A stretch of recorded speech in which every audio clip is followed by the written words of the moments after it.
Good morning students. मैंने आपको revision में फिलिंग द ब्लैंक्स के कुछ क्वेश्चंस दिए थे फिल करने के लिए। आई होप कि आप सब ने फिल कर लिया होगा।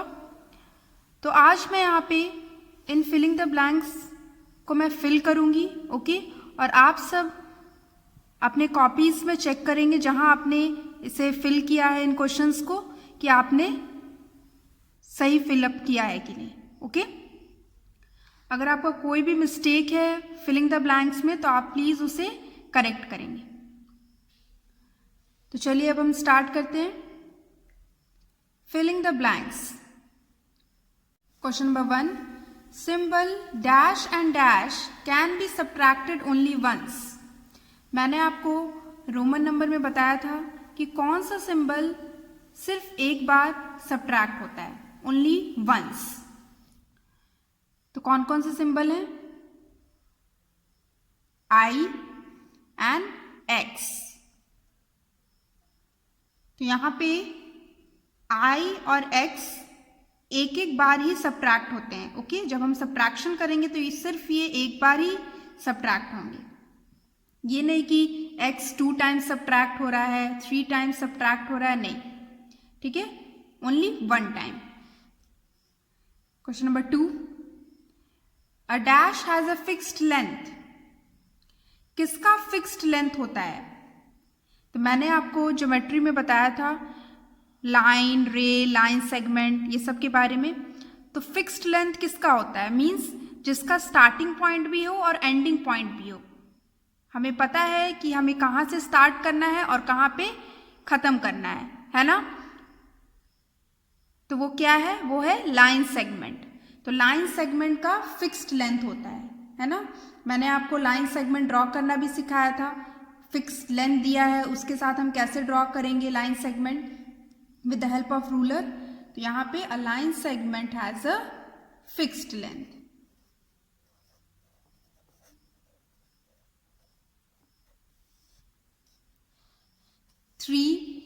Repeated dash is called division. यहाँ पे क्या होगा? क्या हम बार बार रिपीट करेंगे कि डिवीजन उसे हम कहते हैं। एडिशन करेंगे, रिपीटेड एडिशन की रिपीटेड सब्ट्रैक्शन। यहाँ पे होगा रिपीटेड सब्ट्रैक्शन। मैंने आपको डिवीजन में बताया था कि हम बार बार सब्ट्रैक्शन करते हैं तो इसका मतलब क्या है? हम डिवीजन करते हैं, है ना। और रिपीटेड एडिशन मीन्स मल्टीप्लीकेशन। तो यहाँ डिवीजन के बारे में पूछा है, तो repeated subtraction is called division.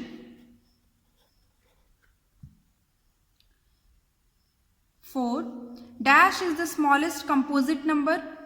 सबसे छोटा कंपोजिट नंबर कौन सा है? मैंने आपको बताया भी था। तो सबसे छोटा कंपोजिट नंबर है 4।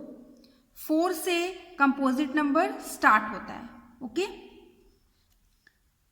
5, dash is a factor of every number. कौन सबका फैक्टर होता है? मैंने आपको बताया था फैक्टर क्या होता है।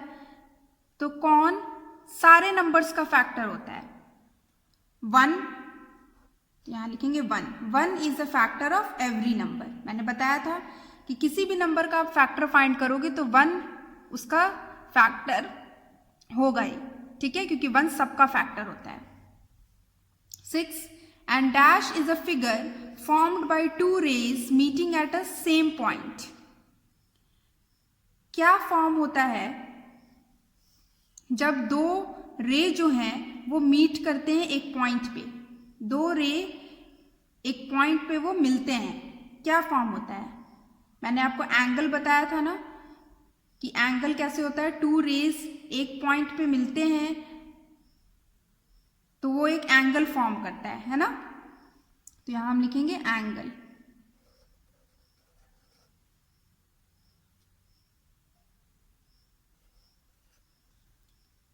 An angle is a figure formed by 2 rays meeting at a same point. 7, a dash is a symbol that represents a number. Number को क्या रिप्रेजेंट करता है? A numeral is a symbol that represents a number। मैंने आपको Roman number में ये बताया था है ना, कि न्यूमरल जो है वो एक सिंबल है डैट रिप्रेजेंट्स अ नंबर, जो वो सारे नंबर को रिप्रेजेंट करता है।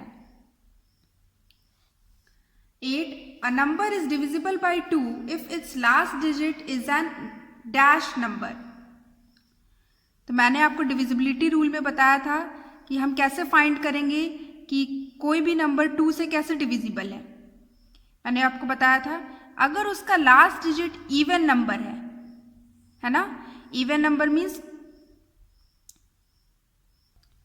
0, 2, 4, 6, 8, तो ये सब क्या है, इवन नंबर है। तो अगर लास्ट में इवन नंबर हो किसी भी नंबर में, तो इट मीन्स कि वो पूरा नंबर 2 से डिविजिबल है। तो यहाँ हम लिखेंगे even number. A number is divisible by 2 if it's last digit is an even number. 9. Division by dash is not defined. मैंने आपको बताया था कि हम किससे डिवाइड करेंगे कि वो नॉट डिफाइंड, वो डिफाइंड ही नहीं होगा, है ना। 0. Division by 0 is not defined.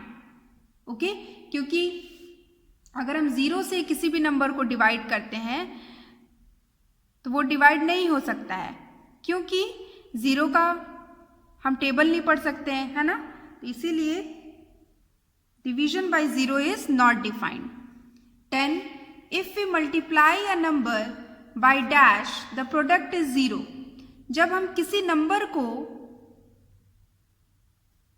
किससे मल्टीप्लाई करेंगे कि जो प्रोडक्ट है, जो आंसर है, मल्टीप्लाई करने के बाद वो 0 आएगा। तो मैंने आपको बताया था कि अगर प्रोडक्ट जो आंसर है मल्टीप्लिकेशन के बाद 0 है, इट मीन्स कि हमने उस नंबर को 0 से ही मल्टीप्लाई किया है ना। क्योंकि जब हम किसी भी नंबर को 0 से मल्टीप्लाई करते हैं या 0 को किसी भी नंबर से मल्टीप्लाई करते हैं तो हमारा जो प्रोडक्ट है, जो आंसर है, वो हमेशा 0 रहता है। तो प्रोडक्ट 0 कब रहेगा, जब हम किसी भी नंबर को 0 से मल्टीप्लाई करेंगे। तो यहाँ लिखेंगे 0। If you multiply a number bye 0 the product is 0। Okay, तो यहाँ देखिए मैंने सारे फिलिंग द ब्लैंक्स फिल कर लिए। आई होप आप सब ने भी इसे फिल किया होगा, अपने आंसर्स को भी चेक किया। तो अगर कोई भी मिस्टेक है तो आप प्लीज़ उसे करेक्ट भी कर लें। Okay, thank you.